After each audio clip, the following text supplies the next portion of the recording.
నమస్తే రమగారు. నమస్తే జయ. ఏదైనా మంచి కథ చెప్తారా? చెప్తాం. 2, 3, 4 భాగాలు వస్తే ఓకేనా? ఓ సూపర్. కథా సరిసాగరంలో మనం నరవాహన దత్త చరిత్ర చెప్పుకున్నాం కదా. అవునవును. నరవాహనుడు అనే కుమారుడు పుట్టాడు, ఆయన విద్యాధర చక్రవర్తి అవుతాడు, అంత మటుకు చెప్పేశాం. ఆ తర్వాత ఎన్నో కథలు. ఈ నరవాహన దత్తుడు పుట్టాక వీళ్ళని రకరకాల వ్యక్తులు వచ్చి కలుసుకున్నారు. ఓకే. ఆ కలుసుకున్న వాళ్ళలో శక్తి వేగుడు ఒకడు. శక్తి వేగుడు. ఈ శక్తి వేగుడు తన కథ చెప్తాడు.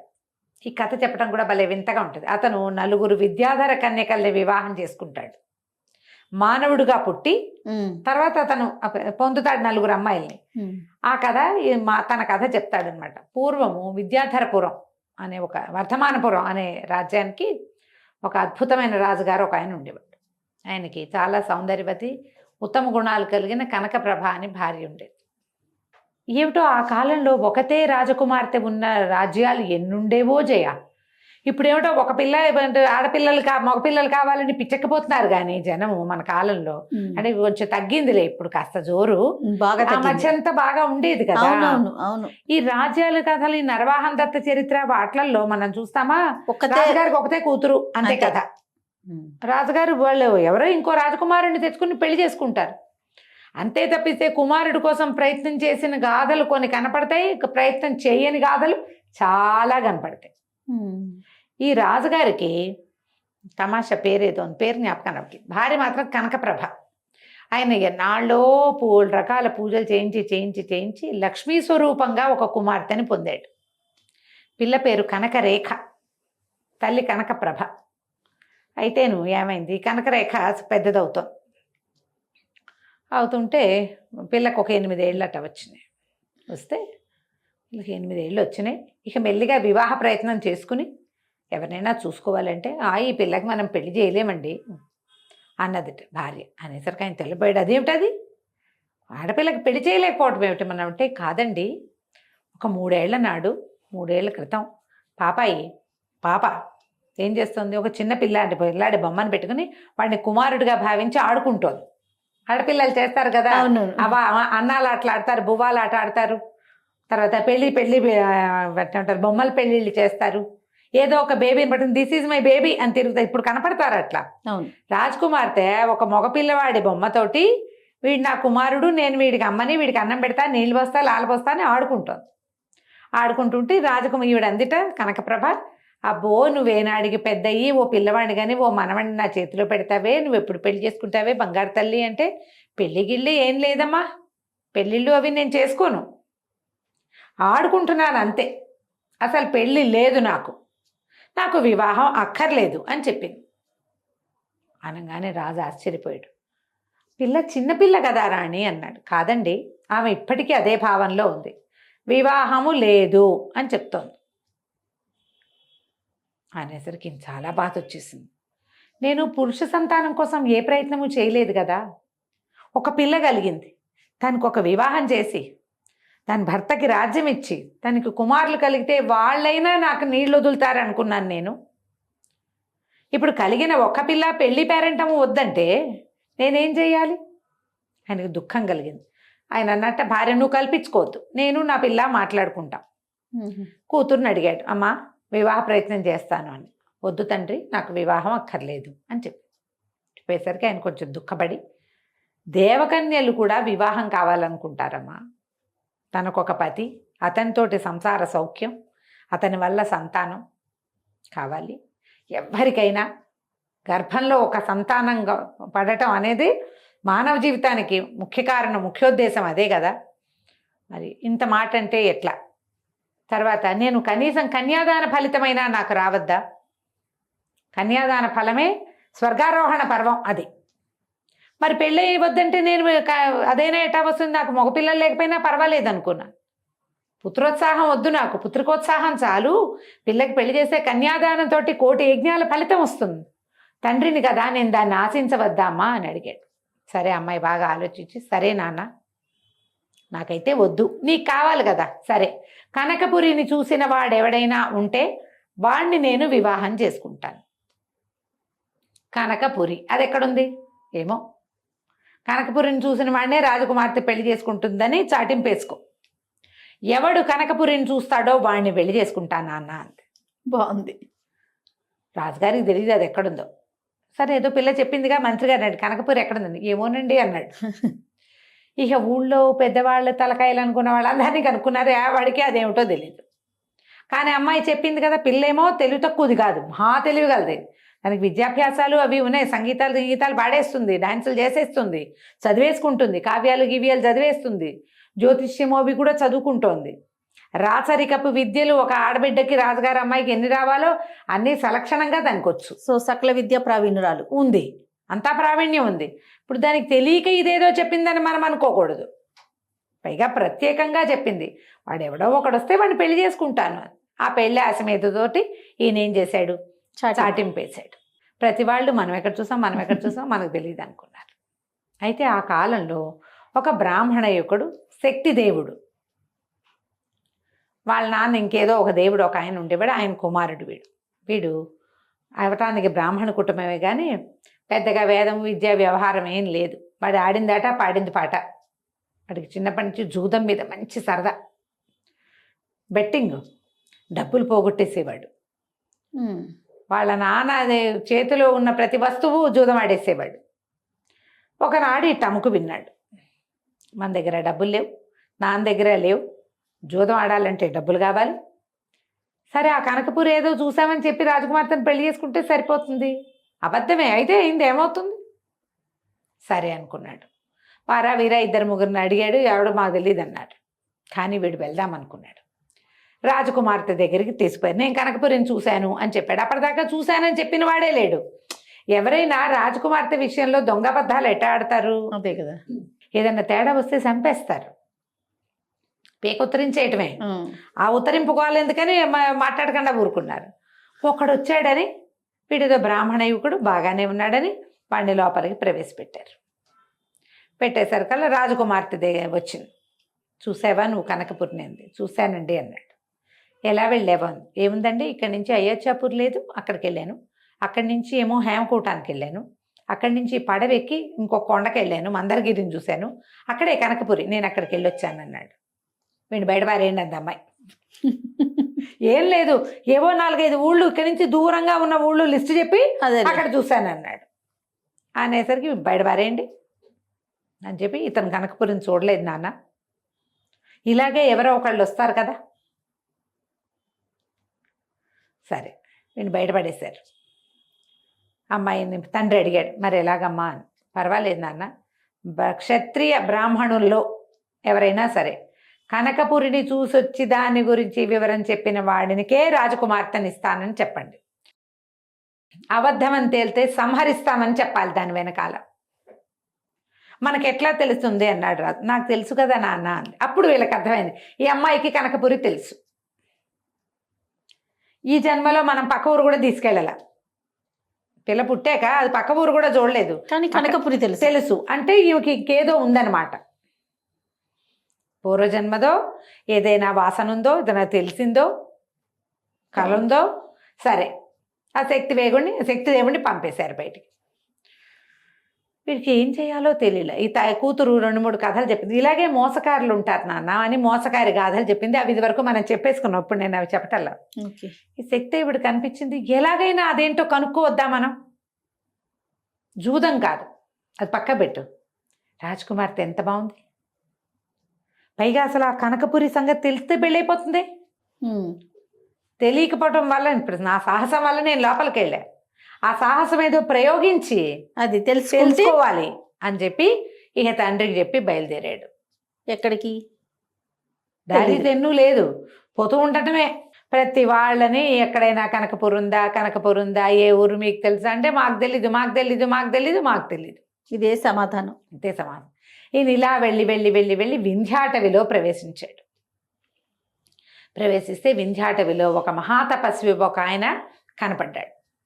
కనపడితే ఆయన ఆశ్రమంలో ఉండి ఆయన ప్రాపకం సంపాదించి కనకపురిని చూడాలండి అన్నాడు.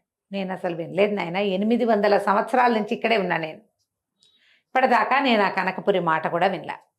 సరే నువ్వు ఒక పని చెయ్యి, ఇక్కడి నుంచి ఉత్తరంగా ప్రయాణించు. వింధ్యాటవిని దాటాక పెద్ద పెద్ద కొండలు వస్తాయి. ఆ కొండల పైభాగంలో మా అన్న ఒక ఆయన తపస్వి, ఆయన నాకంటే ముందు 1400 సంవత్సరాల వయసు ఉంది ఆయనకి. ఆయన నీకు ఏదైనా చెప్పగలడు, జాగ్రత్తగా వెళ్ళమన్నాడు. ఏం జాగ్రత్త, ఒకసారి దాంట్లో పడ్డాక ఇప్పుడు చూడు, అంతకుముందు వాడు జూతగాడు, బెట్టింగు, ఆటలు ఉన్నాయి, అవును. ఇప్పుడు సీరియస్నెస్ వచ్చింది. ఇక ప్రయత్నం మొదలుపెట్టాడు. అక్కడికి వెళ్ళాడు, ఆ కొండ మీద ఎక్కాడు, చచ్చి చెడి వెళ్ళాడు ఎట్లా కొట్లా. ఆ మునిగారి ప్రాపకం కూడా సంపాదించి ఆయన అడిగాడు, ఈ కనకపురి ఎక్కడుంది అని అడిగితే ఆయన బాగా ఆలోచించి, నాయన పేరైతే విన్నది కాదు, అయితే నువ్వు ఒక మంచి కొండ దిగి వెళ్తే నువ్వు సముద్ర తీరానికి వెళ్తావు. ముందు ముందు చాలా ద్వీపాలు ఉన్నాయి, ఇది ఏదైనా ఒక ద్వీపం అయి ఉండొచ్చు. ఈ ద్వీపాలలో ఒక ప్రత్యేకంగా ఒక నిషధాధిపతి ఒక ఆయన ఉన్నాడు, అతనికి తెలియని ప్రాంతం లేదు. వాళ్ళు సముద్రంలో పడి ఎక్కడెక్కడెక్కడెక్కడికో వెళ్తారు. దానివల్ల ఆ లోపల ఉన్న ప్రపంచాలు వాళ్ళకి తెలుస్తాయి. నువ్వు అక్కడికి వెళ్ళిపో, ఇంత ప్రయత్నం చేసావు కదా అని చెప్పి పంపించాడు. ఒక సముద్ర తీరానికి వెళ్ళాక అతనికి ఒక వర్తకులతో వెళ్తున్న ఒక ఓడ కనపడింది. ఈ ఓడ ఎక్కాడు. ఎక్కి ఇతను ఏమనుకున్నాడు, ఆయన చెప్పాడు కదా తాపసి, అక్కడ ఒక నిశ్చితాధిపతి ఒక దాసరాజు ఉన్నాడు, అతన్ని కలువు, సత్యవ్రతుడు ఏమో పేరు, అతని పేరు. ఆ సత్యవంతుడి దగ్గరికి వెళ్తే నీకు ఇది చూపిస్తాడు, వాళ్ళకి అవన్నీ తెలుసు అని చెప్పాడు. అయితే అతని దగ్గరికి వెళ్ళాలంటే పడవ ఎక్కాలి. ఈ పడవ ఎక్కాడు. ఈ పడవలో ఏమైంది, చాలామంది రకరకాల ప్రాంతీయాలు వాళ్ళు వీళ్ళు చాలామంది ఉన్నారు. ఆ పడవని నడిపే వాడితోటి మంచి స్నేహం కుదిరితే ఇతను చెప్పాడు, నేను ఆ కనకపురి చూడాలనుకున్నాను, ముందు దాసరాజుని చూడాలి, వ్యవహారం చెప్పుకున్నాడు. అయితే ఈ పడవ అక్కడ ఏమైంది, పడవలో చాలా స్నేహాలు కుదిరినాయి. ఇతనికి జూదం ఆడడం వచ్చు కదా, రకరకాలుగా ఆడతాడు, డబ్బులు లేవు కానీ ఆటలాడి వాళ్ళందరినీ సంతోషపెట్టాడు. ఆ పడవ ఓనర్ తోటి కూడా నీ కాలక్షేపానికి నేను ఆడతాను, జనాలను ఆడిస్తానని చెప్పి ఒక రకమైన ఏమంటారు, ఒక వృత్తి కిందే తీసుకున్నాడు దాన్ని. ఈ పడవ వెళ్ళగా ఏమైంది, సముద్రంలో ఒక చోట పెద్ద సుడిగుండానికి దొరికిపోయారు. పడవ కాస్త పగిలిపోయేసరికల్లా ఇతను ఈ పడవ ఓనర్ ఎవరైతే ఉన్నాడో అతను ఏదో చెక్క పలక దొరికి అతను తప్పించుకున్నాడు. తప్పించుకున్నాడు. ఈ కొంతమంది దొరికిన వాళ్ళు దొరికినట్టు, కొంతమంది బతికిన వాళ్ళు బతికినట్టు, చాలా సామాన్లు ఉన్నాయి, సామాన్లన్నీ సముద్ర గర్భంలో పడిపోయింది. మన వాడిని, ఈ శక్తిదేవుణ్ణి ఒక చేప మింగేసింది. చేప గర్భంలో పెద్ద చేపలు ఉంటాయి, అవి పొట్ట లోపల నిదానంగా అరిగించుకుంటుంది. అది మనిషినే మింగేసింది, కొంతమందిని మింగేసింది. అది ఆమె కొన్ని చేపలు కొంతమందిని మింగినాయి, శక్తిదేవుడిని ఒక చేప మింగింది. ఈ చేపతో మింగబడిన శక్తిదేవుడు ఏటో కొట్టుకుపడే చేప ఎక్కడికో పోయింది. అయితే ఏమైంది, అది ఒక ద్వీపంలో పెద్ద వలలు వేస్తే బరువు వల్ల చేప, ఇతను మనిషి కదా లోపల ఉన్నవాడు, పెద్ద ఆజాని బాకు వీడు, దొరికేసింది. ఇంత పెద్ద చేప పడిందని ఆ పల్లీలు ఏం చేశారో, చేపని అంచుకు సముద్రపు ఒడ్డుకు లాగేసి దాన్ని కోసేసరికల్లా అందులో నుంచి శక్తిదేవుడు బయటపడ్డాడు. ఎక్కువసేపు ఎక్కువ గంటలైతే అరిగిపోయేవాడు లోపల ఉండే యాసిడ్స్ వల్ల, కానీ అరగల వీడు, దొరికేశాడు. వాళ్ళు ఏం చేశారు, అయ్య బాబాయ్ ఇట్లా జీవించాడు, ఎంతో విశేషంగా ఉందని ఆ ప్రాంతానికి రాజైనటువంటి దాసరాజైన సత్యవంతుడి దగ్గరికి తీసుకుపోయేసరికల్లా ఆయన ఆశ్చర్యపోయాడు. ఏమిటైనా ఎలా వచ్చావు ఏంటంటే, అయ్యా నాది వర్ధమానపురం అండి, రాజుగారి అమ్మాయి కోసం కనకపురిని చూద్దామనుకున్నాను. నేను 3-4 తాపసుల్ని కలిశాను. ఒక తాపసోత్తముడు మన కొండ మీద, ఫలానా ఒక కొండ, వింధ్యాటవి తర్వాత ఉన్న కొండల మీద ఉంటాడు, ఆయన దాసరాజును కలవమన్నాడు. వస్తూ ఉంటే పడవలో ప్రమాదం జరిగి నేను పడిపోయానంటే వీళ్ళందరూ ఆశ్చర్యపోయారు. దాసరాజే ఇక్కడ ఉన్నది, నేనే నాయన ఆ సత్యవంతుణ్ణి, రారా నీకేం కావాలి ఏమిటని అన్నీ కనుక్కుంటే ఈ శక్తిదేవుడు చెప్పిన కనకపురి, నేనైతే కనకపురి వినలేదు, కాకపోతే మనకి కొంత దూరంలో రత్నకూటం అని ఒక పెద్ద ద్వీపం ఉంది, ఇక్కడ యాత్రోత్సవం జరుగుతోంది. యాత్రోత్సవం అంటే అన్ని ప్రాంతాల, అన్ని ద్వీపాల నుంచి జనం వస్తారు అక్కడికి, అక్కడ మనం కలుసుకుందాం, ఎవరైనా కలుసుకోవచ్చు అని చెప్పాడు. అప్పుడు ఈ దాసరాజుతోటి మళ్ళీ పడవెక్కి బయలుదేరాడు ఈ అబ్బాయి శక్తిదేవుడు. ఎలా వెళ్ళాడు, ఏం చేశాడు, కనకపురిని చూశాడా లేదా అనేది మనం వచ్చే భాగంలో తెలుసుకుందాం. తప్పకుండా రమ్మగారు. నమస్తే. నమస్తే జయ. మనం కథా సరిసాగరంలో స్టోరీలు చెప్పుకుంటూ ఉన్నాం కదా రమ్మగారు, వీడు మరి యాత్రాపురికి వెళ్ళాడా? వెళ్ళాడు. అయితే ఏమైంది, ఈ దాసరాజుతో కలిసి పెద్ద పడవ ఎక్కారు వీళ్ళు. ఎక్కితే ఆ పడవలో వెళ్తున్నాడు. ఏవో రకరకాల కబుర్లు కాకరకాయలు చెప్పుకుంటారు కదా. ఇతను ఈ ఊర్లో తిరిగేటప్పుడు వీళ్ళ మేనమామ కొడుకు ఒకడు కనపడ్డాడు ఇక్కడ దాసరాజు శక్తివేగుడికి అంటే బయలుదేరే లోపల శక్తిదేవుడు తిరిగాడు ఊరంతా. తిరిగితే ఇతనికి ఒక బ్రాహ్మణ కుటుంబం ఒకళ్ళతో పరిచయం అయింది. నువ్వెవరు ఏమిటి అని అన్నీ కనుక్కున్నాక తెలిస్తే వీళ్ళ మేనమావ కొడుకే. అతను ఎన్ని రోజుల్లో వీడిని దగ్గర కూడా పెట్టుకున్నాడు. తర్వాత పడవ బయలుదేరింది, పడవతో బయలుదేరాడు. ఈ బయలుదేరిన తర్వాత ఏమైంది, ఆ సముద్రంలో వెళ్తూ ఉంటే సడన్గా సముద్రంలో ఎట్లా కనపడిందంటే రెక్కలు సాసుకున్నది ఏదో పైకి వస్తున్నట్టు కనిపించింది. ఇతను చూశాడు, చూసి పరిగెత్తుకుంటూ వెళ్ళాడు దాసరాజు దగ్గరికి.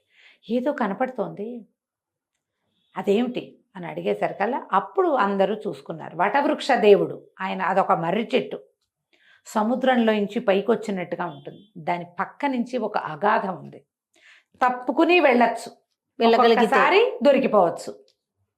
ఈ చెప్పాడు ఈ వటవృక్ష దేవుడు. ఆయుష్ ఉన్నవాడే ఇక్కడ బతుకుతాడు, లేనివాడు చేయగలిగేది ఏం లేదు అనగానే దుఃఖం వచ్చింది. నేను ఒకసారి అందులో పడ్డా, ఏదో చేప కడుపులో చేరాను, ఎటకొచ్చాను, ఇప్పుడు మళ్ళీ ఏదిలా అయిపోతుంది. అయితే ఈయన ఏమన్నాడంటే, నన్ను క్షమించు, ఈ దారిలో ఈ ప్రమాదం ఉంది, నువ్వు ఆశావహుడివి, నీకు వీలైతే ఒక మర్రి చెట్టు కొమ్మాన్ని పట్టుకుని నీ ప్రాణాలు కాపాడుకో ఓకే అని చెప్పాడు. ఈ పడవలో చాలామంది జనమేం లేరు, ఎందుకంటే వీళ్ళు దీనికోసమే బయలుదేరారు. పడవ మాత్రం అగాధంలో పడిపోయింది. ఈ దాసరాజు ఉన్నాడుగా సత్యవ్రతుడు, ఆయన అందులో పడిపోయాడు. కానీ ఈ మన కుర్రాడు శక్తిదేవుడు మాత్రం ఇతను సరిగ్గా అది మలుపు తిరిగి వెళ్తూ ఉండగానే చేతికి అందిన ఒక మర్రి బూడ పట్టుకుని ఆ మర్రి చెట్టు మీదకి చేరిపోయాడు. విపరీతంగా దుఃఖం వచ్చింది, ఎంత ఏడ్చాడో ఆ చెట్టు మీద కూర్చుని. ఇదేం కర్మ, ఎక్కడ నా ఊరు, ఏమిటి నేను ఇక్కడికి వచ్చాను, నా వల్ల ఈయన పోయాడే, నేను అడగకపోతే ఆయన వెళ్ళేవాడే కాదు, ఆయన ఎవరో తాపస్ చెప్పాడు అనగానే ఆ మాట పట్టుకుని బయలుదేరాడు. నేనేం చేయను రా దేవుడా, ఇప్పుడు ఇంటికి వెళ్ళే మార్గం ఏది, నాతో వచ్చిన పడవ పడిపోయింది, నేను ఎవరితోటి వెళ్తాను, ఏడ్చుకుంటూ కూర్చున్నాడు. ఆ చెట్టు మీద కూర్చుంటే తనకి ఉండుండి పిచ్చి గాలి వస్తున్నట్టు తెలిసింది. ఏమిటా అని చూస్తే పెద్ద పెద్ద రెక్కలున్న పక్షులు వాలుతున్నాయి ఆ చెట్టు మీద, గూళ్ళున్నాయి, ఇంతంత గుడ్లు. ఇతను కింద భాగంలో దాక్కున్నాడు. అయితే ఆ పక్షులు మానవ భాషలో మాట్లాడుతున్నాయి. గండభేరుండాలంటారు, గండభేరుండ పక్షి. మనకు ఆ గండభేరుండం ఏమిటో తెలియదు, భేరుండమే బాకి వస్తుంది.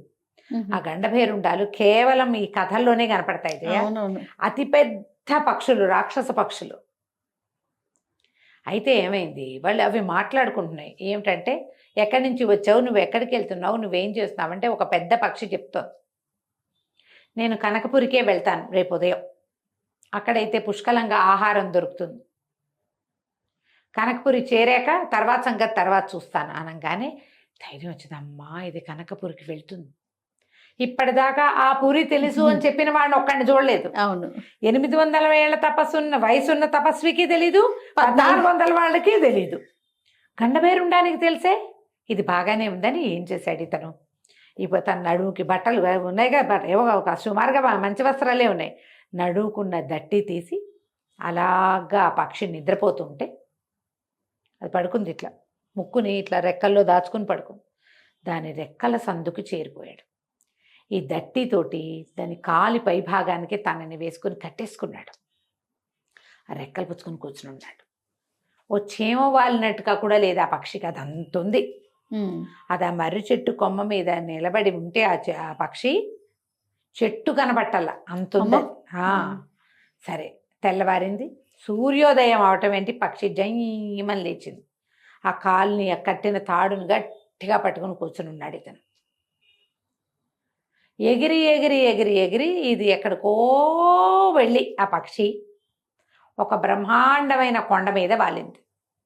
ఆ కొండ మీద ఏ పక్కన చూసినా బంగారపు రంగు చెట్లు, అన్నిటి నిండా కాయలు, ఆకుపచ్చటివి ఉన్నాయి, బంగారపు రంగువి ఉన్నాయి. ఏమిటో అదొక తోటలాగా ఉంది. సరే, ఏం చేశాడు, మెల్లిగా దాన్ని కాలికి కట్టిన తాడు కూడా తీసేసుకున్నాడు. అది వెళ్ళి వెళ్ళి వెళ్ళి ఆ కొండ మీద బోళ్ళంత పెద్ద పెద్ద చెట్ల సమూహం ఉంటే ఒక చెట్టు మీద వాలింది. ఇతను దాని రెక్కల సందు నుంచి అలాగా జారి ఆ చెట్టు మీద కూర్చున్నాడు. కాసేపటికి పక్షి వెళ్తూ ఆ చెట్టు ఈ చెట్టు ఎగురుకుంటూ వెళ్ళిపోయింది. ఇతను ఏదైనా కనకపురిని చూద్దాం, తర్వాత సంగతి తర్వాత, రేపు ఇంటికి ఎలా వెళ్తాం అవంతా ఆలోచించలా. ఇక ఆలోచన లేదు, కనకపురి చూడడం అంతే జీవితాశయం, పోతే పోతాం. దిగి కిందకు వచ్చాడు. అనేక రకాల చెట్లు, పువ్వులు ఘుమఘుమలాడిపోతూ, సీతాకోక చిలుకలు, చిలుకలు, అక్కడక్కడ కూర్చోటానికి చిన్న చిన్న గట్లు, ఏదో ఒక పక్కన సెలైర్ లాంటిది, ఒక కొలం లాంటిది. వాట్ల మధ్యలో తిరగటం మొదలుపెట్టాడు. ఆ పండు ఈ పండు కోసుకుని తిన్నాడు. ఇంతలో ఒక ఇద్దరు స్త్రీలు నీళ్లు ముంచుకోవడానికి వచ్చారు అక్కడికి. ఓహో. ఇద్దరు ఆడవాళ్ళు వచ్చారు. ఆశ్చర్యపోయారు. మహానుభావ, నువ్వెవరివి? మానవుడిలాగే ఉన్నావే, ఇక్కడికి ఎలా వచ్చావు అన్నారు. ఇతను ఇదేం ప్రాంతం అంటే ఇది కనకపురి అని చెప్పారు. అమ్మయ్య అనుకున్నాడు. అమ్మ, కరెక్ట్ చోట దిగాం. నేను ఈ కనకపురిని చూడ్డానికి భూలోకం నుంచి వచ్చానన్నాడు. అనగానే వాళ్ళు ఏమన్నారు, దా మాతో పాటురా, మా రాణిగారిని చూపిస్తాం అని చెప్పి దేవిని దర్శిద్దు గాని అని వెంబడి పెట్టుకు తీసుకుపోయారు. దేవో ఎవరో చూసేయాలి ముందంతే, చూడడం తప్ప రెండో పాయింట్ లేదు. ఇంకా వాళ్ళ వెనకాల పడి వెళ్ళాడు. వెళ్తే లోపలికి వెళ్తే పెద్ద భవనం, అంతా బంగారుమయం, పెద్ద పెద్ద సింహాసనాలు, కుర్చీలు, బల్లలు, ఒక రాజప్రాసాదంలోకి వెళ్తున్న భావం కలిగించేది. అంతకుముందు ఇతను రాజుగారింటికి వెళ్ళాడు, కనకరేఖ దగ్గరికి. అంతకంటే అమోఘంగా ఎన్నో అంతస్తులు, బోలెడన్ని గదులు, ఎంతమందో పరిచారికలు. అసలు ఎంత అందంగా ఉందో ఆ వాతావరణం, ఎంత బాగుందో. లోపలికి తీసుకెళ్తే లోపల ఒక సౌందర్యవతి అయిన స్త్రీ ఉంది. ఆవిడ ఆశ్చర్యపోయింది ఇతన్ని చూసి. ఎవరు నువ్వు, ఇక్కడికి ఎలా వచ్చావు, ఏమిటి అని అడిగింది. ముందు ఆయన కూర్చోబెట్టి అతన్ని కాళ్ళకి నీళ్లు తెప్పించింది, మంచినీళ్ళు ఇచ్చింది, తినడానికి ఏమిటో పెట్టింది, పళ్ళు గిళ్ళు తీసుకొచ్చారు. బాగా అంటే అతిథిని ఎంత సేవించచ్చో అంత సేవించారు. సేవించాక అడిగింది, ఎవరు నువ్వు, ఏమిటి కథ అంటే, ఇలా నేను కనకరేఖ అనే ఒక రాజుగారి అమ్మాయిని, ఆ అమ్మాయిని వివాహం చేసుకోవాలంటే కనకపురిని చూసిన వాడినే వివాహం చేసుకుంటానని. ఆ కనకపురి ఎక్కడుందో వెతుక్కుంటూ బయలుదేరాను, ఇక్కడికి చేరాను. మీరెవరు, ఈ కనకపురి రహస్యం విశేషం ఏమిటి అని అడిగాడు. ఆ అమ్మాయి ఏం చెప్పిందంటే, నా పేరు చంద్రప్రభ, మా తండ్రి విద్యాధరపతి, విద్యాధరులకి రాజు. మేము 4 అమ్మాయిలం. చంద్రప్రభ, చంద్రరేఖ, తర్వాత శశిప్రభ, శశిరేఖ, 4 ఆడపిల్లలు. మేము 4 మా తండ్రితోటే ఉన్నాం. నేను కన్యావ్రతంలో ఉన్నాను. ఒకసారి మా చెల్లెళ్ళు 3 ఒక ఉగ్రగా తపస్సు చేసుకుంటున్న ఒక ఆయన కొలను ఒడ్డున కనపడితే సరదాకి ఆయన మీద నీళ్లు జల్లారు. ఆయన కోపం వచ్చి మమ్మల్ని శపించేశాడు. మానవులుగా పుట్టమన్నాడు మా చెల్లెళ్ళని. నేనేం చేయాలో తెలియలా నాకు. నేను అమ్మవారిని పదే పదే ప్రార్థించాను, మా చెల్లెళ్ళకి ఆ శాపం తప్పించమనంటే ఆవిడ శాపావసానం చెప్పింది. ఒక మానవుడి వల్ల శాపావసానం లభిస్తుంది. మానవుడిగా జన్మించిన వాడు ఎవడో రావాలి, నాకు కూడా మనుష్యుడే భర్త కాగలడని అమ్మవారు ఆజ్ఞ ఇచ్చింది. అందుకని మా నాన్న ఎందరో విద్యాధరులని పెళ్లి కొడుకుల్ని చూపించినా నేను వివాహం చేసుకోలే.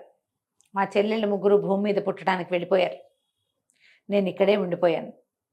నాకు ఆ దేవి ఆజ్ఞ చొప్పున ఒక మానవుడు ఎవడో వచ్చి నాకు కనపడతాడని, కనిపించినప్పుడు అతన్ని నేను వివాహం చేసుకుంటానని నమ్మకంతో ఇలా దిగులుగా ఉన్నా, చెల్లెళ్ళు లేరు, ఒంటరిదాన్ని అయిపోయినా నేను ఇక్కడే ఉండిపోయాను. మా తండ్రి కొద్ది రోజుల్లో రేపు చతుర్దశి నాడు విష్ణుదేవుడిని కలవడానికి వెళ్తాడు. అప్పుడు నేను వస్తాడు, అప్పుడు నేను కూడా వెళ్తాను. వెళ్ళి ఇట్లా ఒక మానవుడు వచ్చాడని, అతను నేను వివాహం చేసుకుంటానని ఆయన దగ్గర చెప్పి, ఆయన ఆజ్ఞ తీసుకుని, ఆయన అనుజ్ఞ పొంది నిన్ను వివాహం చేసుకుంటాను, నువ్వు నా భర్తవి, నా కోసమే నువ్వు ఇక్కడికి వచ్చావు అని చెప్పింది. బాగానే ఉంది. కనకప్రభని కనకరేఖని పక్క పెట్టాడు. ఈ కనపడుతున్న చంద్రప్రభే కావాలి.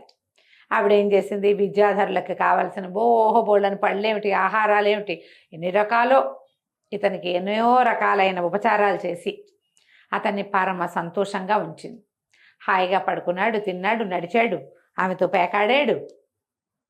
రోజులు గడిచినాయి. చతుర్దశి దగ్గర పడింది. 10 రోజులు గడిచింది. 10 రోజులు విద్యాధర కన్యకతోటి ఇక్కడే ఉన్నాడు అతను హాయిగా.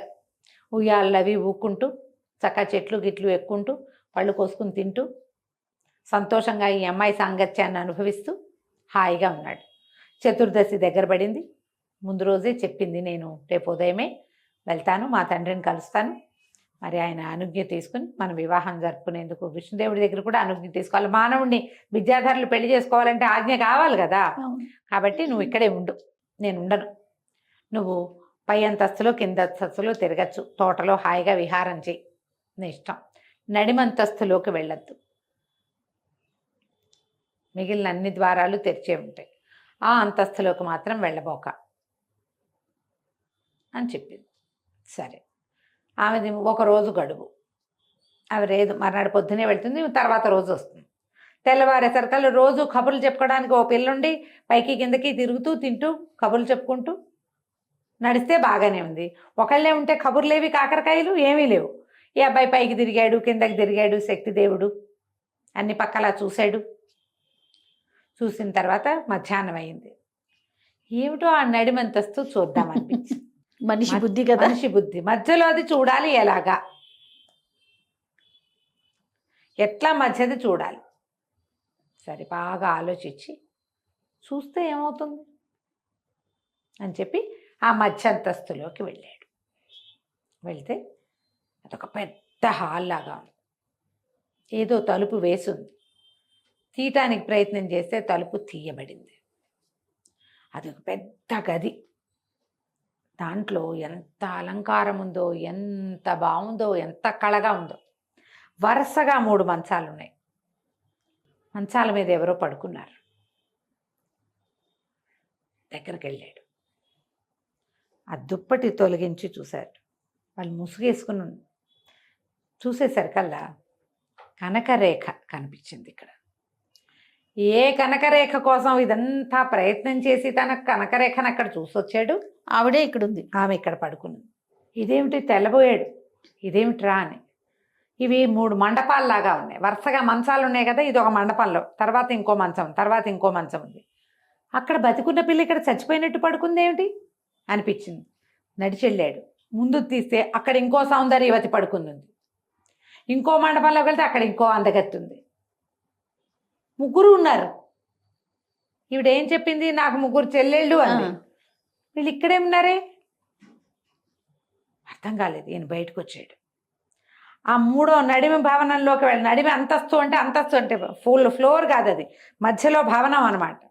దిగొచ్చేసాడు. దిగొస్తే ఒక రత్నాల బావి, దాని దగ్గర ఒక చక్కటి గుర్రం నిలబడి ఉంది. ఎంత బాగుందో గుర్రం. దాని మీద మంచి జీను అది వేయబడి ఉంది.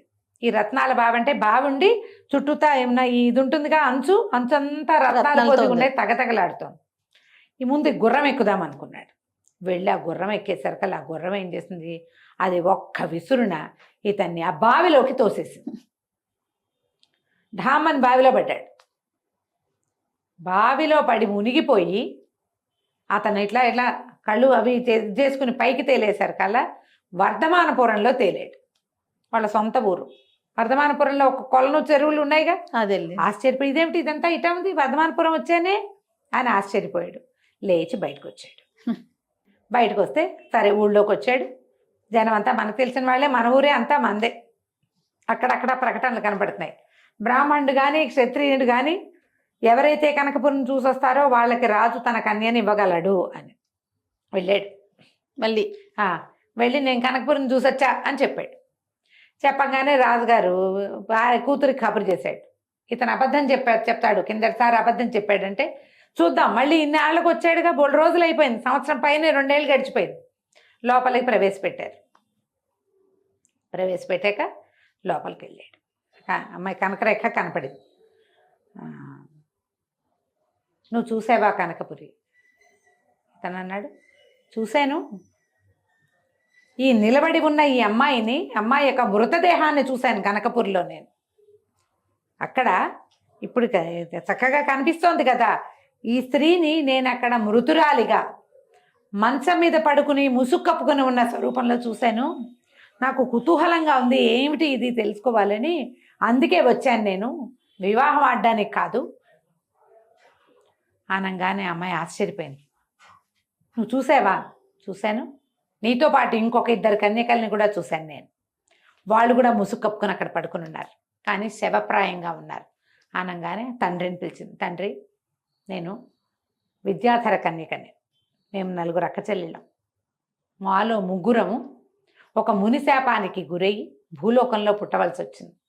శాపవశాత్తు మీ ఇంట్లో పుట్టాను నేను. ఎవడైతే నన్ను చూసి నా మృతదేహాన్ని చూస్తాడో అతడే నా భర్త అని నాకు నా శాపావసానం అదే. ఇతడు వెళ్ళి నన్ను చూసొచ్చాడు. ఇక నేను మీతో ఉండలేను, పోయిస్తానని ప్రాణాలు వదిలేసింది. శరీరం పడింది, వెళ్ళిపోయింది జీవాత్మ. ఇక రాజభవన్లో బోర్మని ఏడుపులు మధ్య చచ్చిపోయింది రాజకుమార్తె. ఇంకేముంది, అందరూ ఏడవటం మొదలుపెట్టారు. వికమహం వేసుకున్నాడు. అయ్యో, ఈ అమ్మాయి ఏదో అందకైతే ఈ రాజకుమార్తెని పెళ్లి చేసుకుందామని అక్కడికి వెళ్ళాను.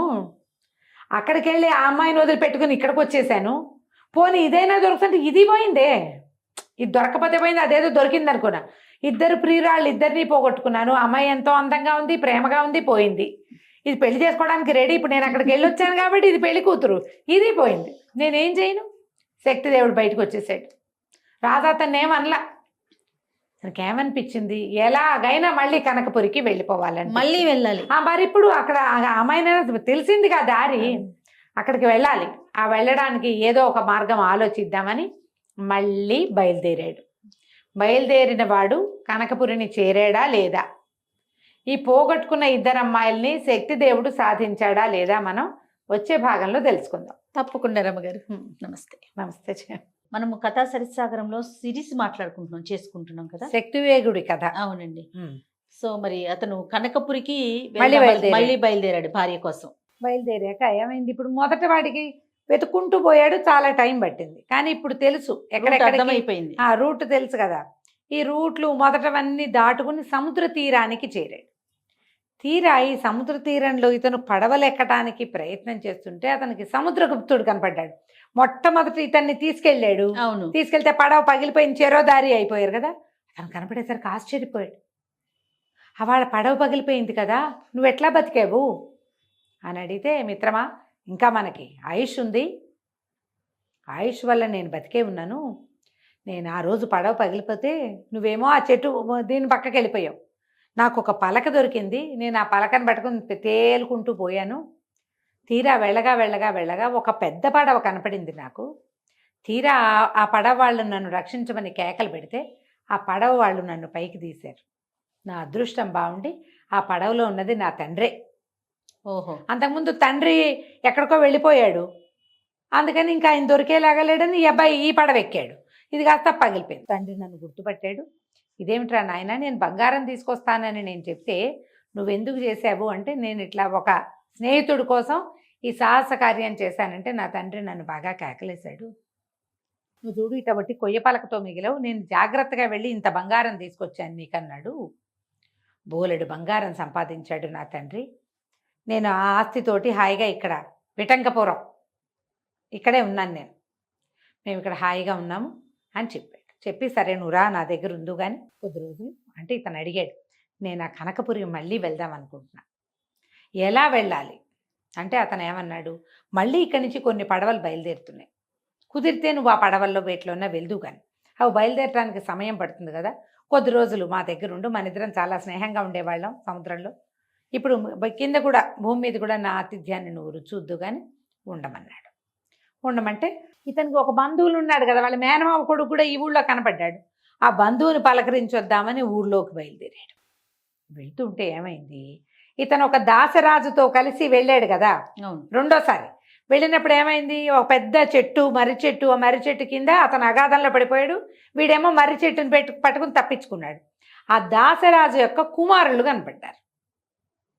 కనపడి వాళ్ళల్లో ఒకడు పలకరించాడు, నువ్వు శక్తిదేవుడు కదా, ఫలానా ఊరి నుంచి వచ్చిన బ్రాహ్మడివి, మా నాన్నతో కలిసి సముద్రయానానికి వెళ్ళావు కదా నువ్వు అని పట్టుకున్నారు.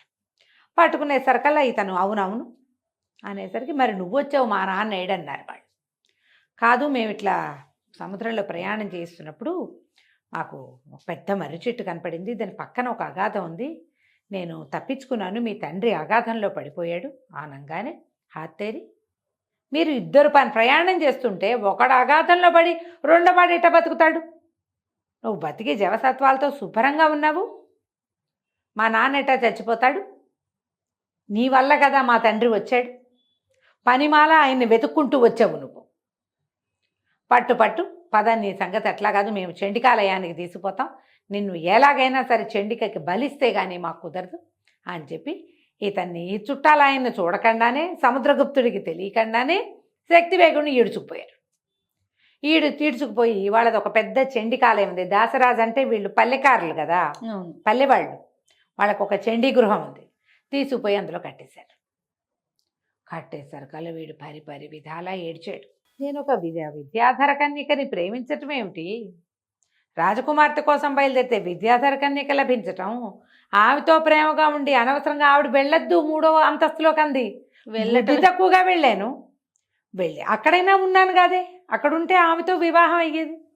అవును, పోనీ ఏదో తప్పించుకున్నాను, మత్స్యలోకం చేరా, మా అమ్ముంది మా నాన్న ఉన్నాడని వెనక్కి వస్తే, మా ఊరు వచ్చేస్తే ఈ అమ్మాయి పోయింది. చివరికి ఇప్పుడు మళ్ళీ కనకపూరికి వెళ్దామంటే ఆ దారి కనపడక ఈ దారి పట్టించావేమిటమ్మా, తెల్లవారేసరికల్లా వీళ్ళందరూ నన్ను బలిచ్చేసేలాగా ఉన్నారు అని విపరీతంగా ఏడ్చి ఎంతో చండీ ప్రార్థన చేశాడు. బ్రాహ్మణ పుట్టాడు కదా, ఇతని స్తోత్రం ఫలించింది. తెల్లవారుజామున అమ్మవారు కనపడింది.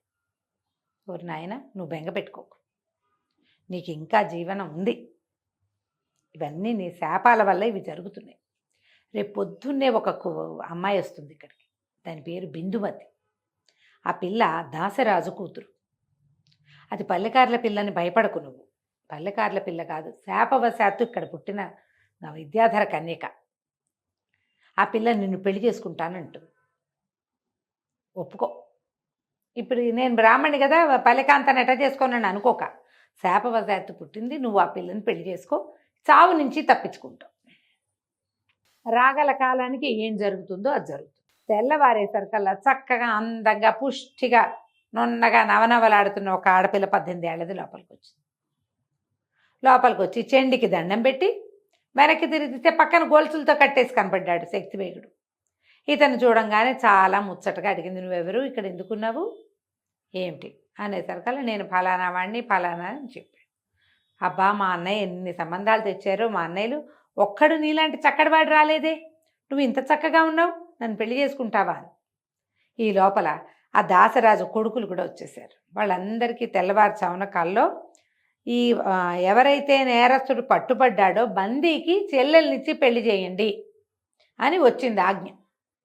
వాళ్ళు ఇతని కట్లోడు తీసి, మా తండ్రి తన ప్రాణం నీకోసం విడిచిపెట్టాడు, ఆయన ప్రాణంతో సమానంగా చూసుకున్నారు బిందుమతి మా చెల్లెలు, ఈ పిల్లని పెళ్లి చేసుకో, మాతో పాటు ఉండన్నారు. ఏం చేస్తాడు, ఎక్కడికి వెళ్ళేవి లేదు, కనకపూర్ లేదు, ఏమీ లేదు. ఈ పిల్ల కూడా ఇంచుమించుగా ఈ కనకరేఖ అంతంగానూ ఉంది. అక్కడ కనకప్రభను చూశాడు, ఆ కనకప్రభ లాగానూ ఉంది. సరేనని పెళ్లి చేసుకున్నాడు. ఈవిడితో కలిసి హాయిగా ఉండేవాడు. ఉంటుంటే ఏమైంది, ఒకనాడు మేడ మీద కూర్చున్నారు. ఇతన్ని ఏ అనుచిత కార్యాలకి వాళ్ళు నియోగించేవాళ్ళు కాదు, ఏదైనా పై పనికి సహాయం మాత్రం చేయించుకునేవాళ్ళు. భార్యాభర్త ఇద్దరు మేడ మీద కూర్చుని కిందకు చూస్తున్నారు. కిందకు చూస్తుంటే వీళ్ళని పల్లెకారులు కదా, ఆ మనుషుల్లో ఒకడు ఒక ఆవుని, మరణించిన ఆవు మాంసాన్ని మోసుకెళ్తున్నాడు. పైనుంచి చూసి ఈయన రోతగా అనిపించి అతను అన్నాడు, అసలు గోవు బతికున్నా మరణించినా కూడా పూజనీయం కదా, ఈ పాపిష్టివాడు ఈ గోమాంసం అంతా తిని హరాయించుకుంటాడా, ఏమి పుటకలు ఇవి, పూజనీయమైన దాన్ని పూజించడం రాని జాతి ఎందుకు మానవులుగా అన్నాడు. అంటే అమ్మాయి అంది, ఏం చేస్తానులే, నేను కూడా అంతే, ఈ చేయకూడని పని చేస్తేనే ఇలా పాపిష్టి జన్మలు వస్తాయి, విద్యాధర కన్యని ఇక్కడ పుట్టాల్సి వచ్చింది నేను అనేసరికల్లా ఏం జరిగిందో చెప్పు అని పదే అడిగాడు. ఆ అమ్మాయి అంది, నేను చెప్పిన ఒక పని చేస్తానని నువ్వు ఒప్పుకుంటే నా విషయం చెప్తా అనేసరికి భార్య సకచిలకలా ముచ్చటగా ఉంది. దీనివల్ల కదా తను ప్రాణాపాయం నుంచి తప్పించుకుంది, లేకపోతే తెల్లవారగానే మెడ ఉత్తరించి చెండికకి బలిచ్చేవాళ్ళు. సరే నీకేం కావాలంటే అది చేస్తా, చెప్పు నీ సంగతి అన్నాడు. అనేసరికల్లా ఈ అమ్మాయి అంది, మేము విద్యాధర కాంతని, మేము చిన్నప్పుడు వీణ వాయించుకునేవాళ్ళం, అయితే ఏమైంది, వీణ తీగ సాగిపోయింది, సాగితే దాన్ని అక్కడ కత్తిరించి మళ్ళీ ముడేసుకోవాలి, పళ్ళకి పట్టించి కొరికాను దాన్ని, ఆ వీణ తంత్రి గోవు యొక్క నరాలతో చేయబడింది. ఆ గోనరం పంటికి తగిల్చినందుకు నాకు ఇలాగ పల్లెకార్లలో పుట్టవలసిన కర్మ దాపురించింది. మాంసభక్షణ చేసినట్టే గోవు నరం పంటికి నోటికి తగిలింది, పళ్ళకి తగిలిందంటే నాలుగుకి నోటికి తగిలినట్టు.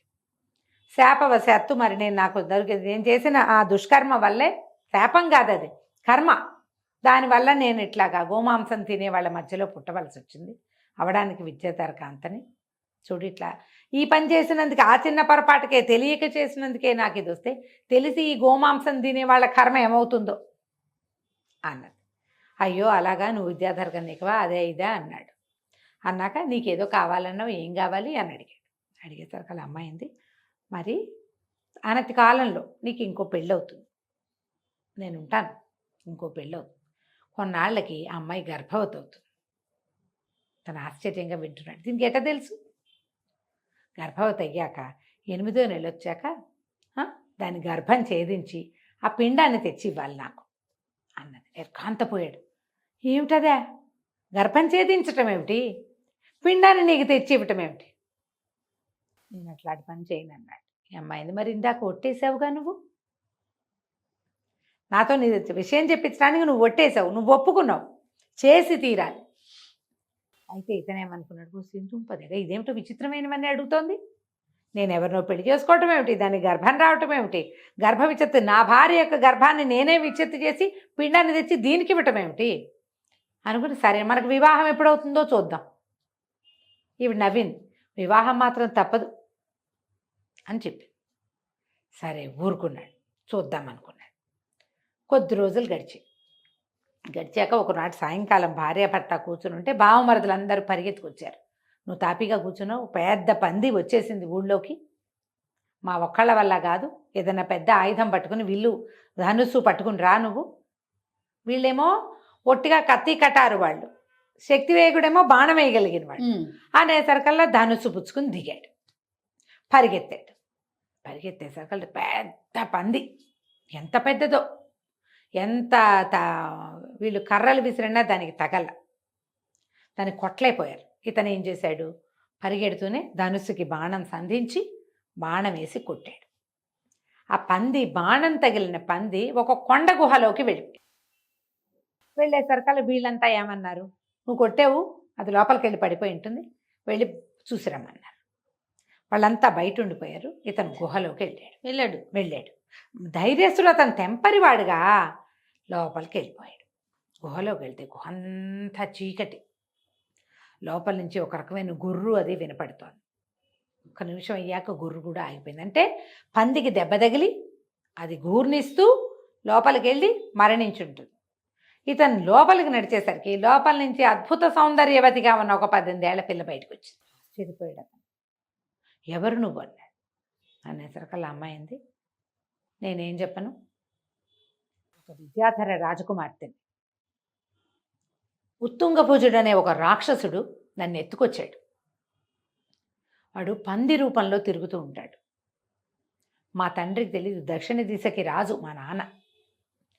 ఇతను నన్ను ఇక్కడ దాచిపెట్టాడు. అయితే ఇప్పుడు పంది రూపంలోనే తిరుగుతాడు అతను. అమ్ము తగిలి లోపలికి వచ్చేసాడు.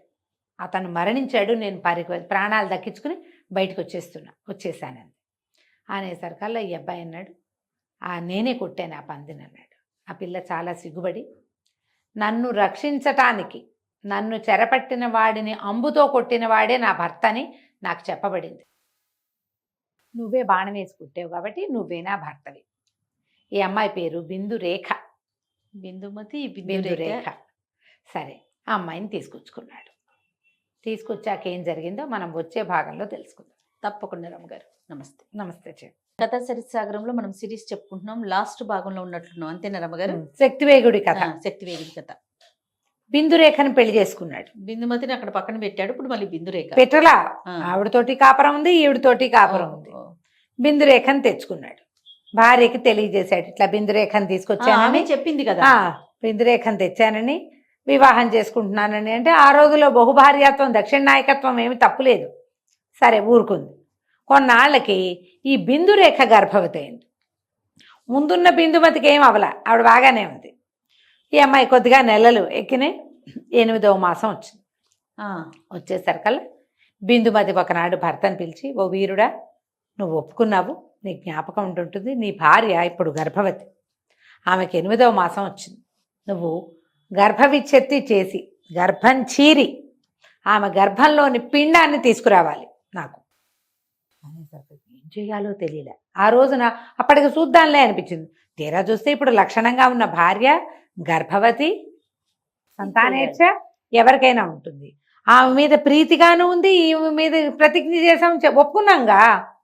సరే ఏం చేస్తాడు, యాతన పడుతూ ఏం చేయాలో తెలియక ఖిన్న వదనంతో బిక్కమొహం వేసుకొని భార్య దగ్గరికి వెళ్ళాడు, ఆ బిందురేఖ దగ్గరికి. ఆమె అడిగింది, ఎందుకు నాథ ఇట్లా ఉన్నావు, ఖిన్నంగా ఉన్నావు, ఏం బాధపడుతున్నావు ఏమిటి అంటే, ఇప్పుడు ఇతను చెప్పాడు, పూర్వం నా ప్రథమ భార్యతోటి ఇలాంటి ఒక ప్రతిజ్ఞ చేశాను, ఆ సమయం ఆసన్నమైంది, వెళ్ళి ఈ పని చేసుకురమ్మని నన్ను బలవంత పెట్టింది, ఆమె కోసమని ఈ పని చేయటానికి వచ్చానంటే ఈ అమ్మాయింది, చేయవలసిన కార్యం చేయక తప్పదు, జీవితంలో ఇలాంటివి చేయాల్సి వస్తుంది అని పూర్వకాలంలో ఇలాంటి ఒక కథ జరిగింది అని చెప్పి ఒక కథ చెప్పింది ఇతనికి. స్వభార్య పిండమే తీసుకెళ్ళి ఇవ్వాల్సి వచ్చింది తన గురువుకి. ఒక శిష్యుడు తన వల్ల కలిగిన శిశువే తన భార్య గర్భమే ఛేదించి శిశువుని పట్టుకెళ్తే వాడు ఒక పూజ చేసి ఆ పిండాన్ని వాడు భక్షించి వాడు విద్యాధరుడయ్యాడు. అమోఘమైన వరాలు వస్తాయి ఇలాంటి వాటి వల్ల, ఇలాంటి తీవ్రమైన ప్రయోగాల వల్ల. ఏ తీవ్ర ప్రయోగం కోసం నీ భార్య ఇది అడిగిందో నిస్సందేహంగా నువ్వేం చేయదలుచుకున్నావో వచ్చే, నువ్వేం భయపడద్దు. చేతులు ఉనికిపోతున్నాయి ఇతనికి, ఏం చేయాలో తెలియలే. భార్య ఎంకరేజ్ చేస్తోంది, ఈ కడుపుతో ఉన్న అమ్మాయే చెయ్యి పర్వాలేదంట. బాగా ఆలోచించి సరేనని చురిక తీసాడు. చురిక తీసి ఆ అమ్మాయి పడుకునుంటే గర్భాన్ని ఛేదించేసరికల్లా ఛేదించి ఆ లోపలున్న పిండాన్ని శిశువుని తీసేసరికి ఆ పిండం కత్తిలాగా మారిపోయింది అతని చేతిలోకి. శిశువు మృత కాదు, జీవించున్నదే, అది 8వ నెల వచ్చింది కదా. పట్టుకునేసరికల్లా ఖడ్గం కింద మారిపోయింది. ఎప్పుడైతే ఖడ్గం కింద మారిందో ఇతనికి, అతను మామూలుగా ఉండేవాడు బ్రాహ్మణ యువకుడు, మానవ శరీరాల ధర్మం వేరు, విద్యాధరుడైపోయాడు మరుక్షణం. అతను అయిపోవటం ఏమిటి, కాళ్ళు నేల మీద ఆనలా. అతనికి తనలో వచ్చిన మార్పు అతనికి తెలిసిపోయింది, జుట్టు పెరగటము తెలిసిపోయింది. అప్పుడు ఈ గర్భం ఛేదించబడిందిగా, ఈ అమ్మాయి ప్రాణం వదిలేసింది. చూస్తూ ఉండగానే మాయమైపోయింది, లేదు ఇంకక్కడ. ఈ చేతిలోకి వచ్చిన కత్తిని చూసుకున్నాడు, అతనికి ఏం చేయాలో తెలియలే. ఆమె దగ్గరికి వెళ్ళాలి, పిండం తీసుకురమ్మంది, ఇదేమో కత్తి అయింది, తనకేమిటో అయ్యింది, ఈ అమ్మాయి ఏమో చచ్చిపోయింది. ఈ కత్తి పుచ్చుకుని బిందుమతి దగ్గరికి వెళ్ళాడు. ఎప్పుడైతే ఆ కత్తి ఇట్లా పట్టుకుందో వెంటనే ఈ బిందుమతి కూడా విద్యాధర స్త్రీగా మారిపోయింది. మారి ఏమన్నదంటే, శాపావసానం అయిపోయింది, మేము ముగ్గురం విద్యాధరపతి కుమార్తెలం, మా ముగ్గురికి శాపమే, ముని శాపం వల్ల మేము 3 చోట్ల పుట్టాం, మా 3 శరీరాలని నువ్వు అక్కడ చూసావు కనకపురిలో. అవును, మా అక్కయ్య ఒక్కటి తప్పించుకుంది, కనకప్రభ మాత్రమే తప్పించుకుంది, మిగిలిన వాళ్ళ ముగ్గురం కనకరేఖ, బిందుమతి, బిందురేఖ, మేము వాళ్ళు శశిమతి, శశిరేఖ ఇలాంటి పేర్లు ఉన్నాయి మాకు. మేము ఇలా భూమి మీద పుట్టవలసి వచ్చింది. పుట్టి ఎప్పుడైతే మా శాపావసానం అయిందో శరీరాలు వదిలిపెట్టి మా సొంత శరీరాలకు వెళ్ళిపోయాం. కనకరేఖ, నువ్వు ఎప్పుడైతే కనకపురిని చూసావో ఆమె మృతదేహాన్ని చూసొచ్చానని జీవించి ఉన్న ఆమెకి చెప్పంగానే ఆమె ప్రాణం వదిలేసి అక్కడికి వెళ్ళిపోయింది. నువ్వు గర్భాన్ని ఛేదించంగానే బిందురేఖ వెళ్ళిపోయింది. ఛేదించిన పిండం కత్తిగా మారి నేను స్పర్శించిన తర్వాత నాకు కూడా అయిపోయింది, నువ్వు కూడా మాతో పాటు వాడివే, దీనివల్ల శాపం వల్ల మనం ఇట్లా జన్మించాం అని చెప్పి నేను వెళ్ళిపోతున్నాను. నువ్వు నీ ఖడ్గసిద్ధి వల్ల, ఈ ఖడ్గం లభించింది నీకు, ఈ ఖడ్గసిద్ధితోటి నువ్వు కనకపురి చేరుకుంటావు, నీకు మాకు సంబంధం లేదు, నీ దారి నువ్వు రావాలి అని చెప్పి అమ్మాయి కాస్త వెళ్ళిపోయింది. చూస్తే అక్కడ ఆ భార్య చచ్చిపోయింది, ఇక్కడ ఈ భార్య చచ్చిపోయింది. ముందు భార్య ముందే పోయింది. సరే ఇతను మళ్ళీ ఈ ఖడ్గసిద్ధి అప్పుడు తెలుసుకున్నాడు, తనకి ఒక శక్తి వచ్చిందని. లేకపోతే తన సంగతి తనకు తెలియలేదు అనుకో, వాడికి విద్యాధరుడైనా ప్రయోజనం లేదు. అవును. అప్పుడు తనని ఖడ్గాన్ని తలుచుకుని కనకపురికి వెళ్ళాలని కోరుకుని కనకపురి చేరాడు. చేరితే ఏముంది, ఆ పెద్ద మేడ, పెద్ద తోటలో ఆ బిల్డింగులు ఉన్నాయిగా వరుసగా భవనాలు, అక్కడికి వెళ్ళేసరికల్లా ముగ్గురు మంచాల మీద ఉన్న ముగ్గురు అమ్మాయిలు లేచి కూర్చుని ఉన్నారు. వీళ్ళతో పాటు ఆ కనకప్రభ కూడా చెల్లెళ్ళని ఎప్పటి నుంచో మిస్ అవుతుంది. ఆవిడ జీవించలేరుగా వాళ్ళు, ఒట్టి ఇవి ఉన్నాయి, డెడ్ బాడీసే ఉన్నాయి. అందరూ ఆనందంగా సంతోషంగా కౌగిలించుకున్నారు అక్కలు చెల్లెళ్ళు. ఇతను కూడా సంతోషంగా తమ దగ్గరికి తీసుకున్నారు. మా తండ్రిని కలుద్దాం మనం అని చెప్పి తండ్రి దగ్గరికి వెళ్ళారు. ఆయన అక్కడెక్కడో ఉంటాడు. ఈ నలుగురు ఆడపిల్లలతోటి శక్తిదేవుడు అక్కడికి శక్తి దేవుడే అసలు ఒరిజినల్ పేరు. అక్కడికి వెళ్ళాక ఆయన ఈ మొత్తం జరిగిన సంగతి అంతా, వీళ్ళ శాపావసానం కూడా శక్తివేగుడి వల్లే కదా జరిగింది. దాంతో ఆయన ఎంతో సంతోషించి నలుగురు కుమార్తెల్ని శక్తిదేవుడికి ఇచ్చి వివాహం చేసి అతన్ని శక్తివేగుడు అనే విద్యాధర నామధేయాన్ని ఇచ్చాడు. ఇచ్చి అతనికి ఏం చెప్పాడంటే, ఈ విద్యాధర లోకానికి ప్రభువైన వాడు నరవాహన దత్తుడి పేరుతోటి వత్సరాజుకి భూలోకంలో జన్మిస్తాడు, రాబోయే కాలంలో జన్మిస్తాడు. అతన్ని సేవించండి, అతనికి అవసరమైనప్పుడు కనపడరండి, శిశువుగా జన్మించినప్పుడు చూసిరండి, తర్వాతే అతను మీకు విద్యాధర లోకానికి ప్రభువు కాబోతాడు అని చెప్పాడు. వత్సరాజుకి నరవాహన దత్తుడు జన్మించిన తర్వాత శిశువుగా ఉన్న నరవాహన దత్తుడిని చూడ్డానికి శక్తివేగుడు వచ్చాడు. వచ్చి తన కథ అంతా, నేను ఫలానా వాణ్ణి అని, మేము ఇట్లా విద్యాధరుని, నా భార్యలు నలుగురు విద్యాధర కన్యకలే, మేము ఆ లోకంలో ఉండేవాళ్ళం, వీరిని చూడ్డానికి మాకు ప్రభువు కాబోతున్నటువంటి ఈ నవజాత శిశువుని చూడ్డానికి వచ్చాను నేనని చెప్పి ఈ కథ అంతా వత్సరాజు, యోగంధరాయుడు వాళ్ళందరూ కూర్చుని ఉండగా ఈ స్టోరీ అంతా అతను చెప్పాడు. ఈ కొత్తగా పుట్టిన శిశువుని వత్సరాజు గారి కుమారుణ్ణి చూసి, అదే నరవాహన దత్తుడిని చూసి తన భార్యలతో సహా వెళ్ళిపోయాడు. కథ కంచికి మనం ఇంటికి. చాలా బాగుంది రమ్మ గారు, కానీ ట్విస్టుల మీద ట్విస్టులు చాలా ఇంట్రెస్టింగ్ గా వినాలి. అవును, ఎక్కడ కొంచెం మిస్ అయినా స్టోరీ అర్థం కాదు. చాలా బాగుందండి. నమస్తే. నమస్తే జయ.